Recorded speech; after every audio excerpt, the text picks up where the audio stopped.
बच्चों, मेरी नाम शारदा। सबको शुभ शाम। ओके। हिंदी वर्णमाला के संबंधी कुछ ध्यान देने वाले बातों में सेकंड वन दूसरा वाला है रीशाणा। रीशाणा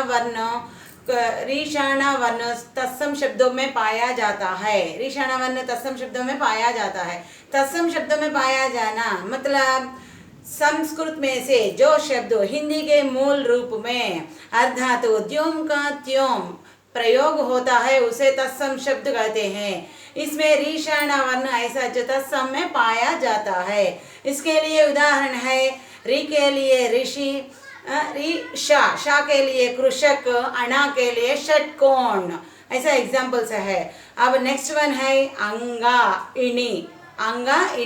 ये दो वर्णों केवल संस्कृत शब्दों में पाया जाता है।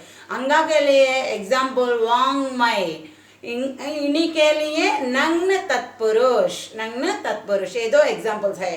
केवल तत्सम और संस्कृत शब्दों में पाया जाता है। इसका मतलब है जो वर्णों से आने वाले शब्द कुछ तो संस्कृत में ज्यादा से ज्यादा शब्द रहने वाला भाषा संस्कृत और तत्सम है। ऐसे उसमें ज्यादा है बोले तो हमारे हिंदी में आने के बाद कम से कम दिख पड़ते हैं। क्या ये अक्षरों से बनने वाला शब्द हमारे हिंदी में कम से कम रहते हैं। इसलिए ये वर्णों से आने वाला संस्कृत में है, ये वर्णों से आने वाला तत्सम में है, ऐसा विभाजित करते रहते हैं। ओके, अब मैं स्वर और व्यंजन के बारे में अंतर, स्वर और व्यंजनों के भेद, ये टॉपिक्स के बारे में मैं अब बताना चाहती हूँ।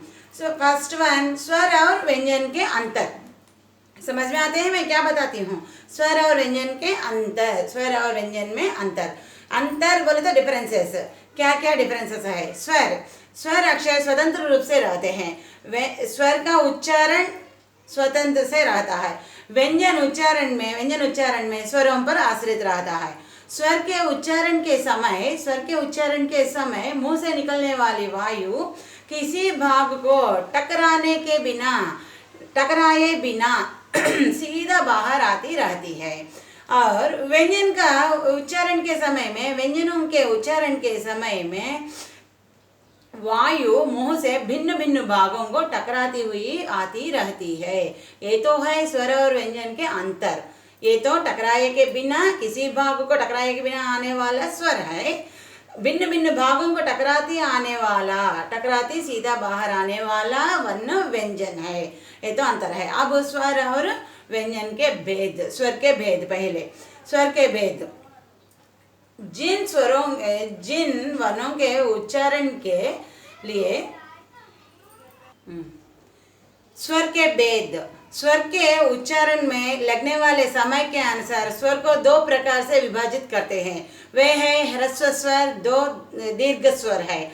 ह्रस्व स्वर जिन स्वरों के उच्चारण के समय कम से कम समय लगता है उसे कहते हैं ह्रस्व स्वर।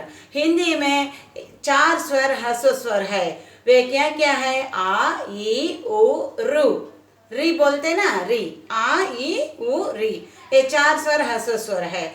अब है दीर्घ स्वर जिन स्वरों के उच्चारण में ह्रस्व स्वर से भी अधिक समय लगता है उसे कहते हैं दीर्घ स्वर। हिंदी में दीर्घ स्वर हमको 7 है। कितने स्वर है? 7 स्वर है। वे क्या क्या है हमको?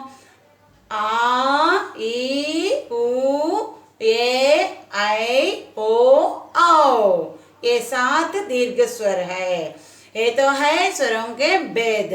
अब देखो, कम समय बोले तो ह्रस्व स्वर आ, ऐसा। दीर्घ स्वर बोले तो ह्रस्व से ज्यादा समय बोले आ बोलने के लिए कितना सा ज्यादा समय लगता है। ये तो है भेद, ह्रस्व के लिए, दीर्घ के लिए। ऐसा दीर्घ स्वर 7 है, ह्रस्व स्वर 4 है। समझ में आते हैं मैं क्या बताती हूँ। ऐसा ये स्वर के भेद है। व्यंजन के भेद 3 भागों में विभाजित करते हैं। ये इसके बारे में मैं अगला एपिसोड में बताती हूँ। मेरा चैनल सब्सक्राइब करो, लाइक करो, सजेशंस कमेंट के रूप में मुझे दीजिए। धन्यवाद।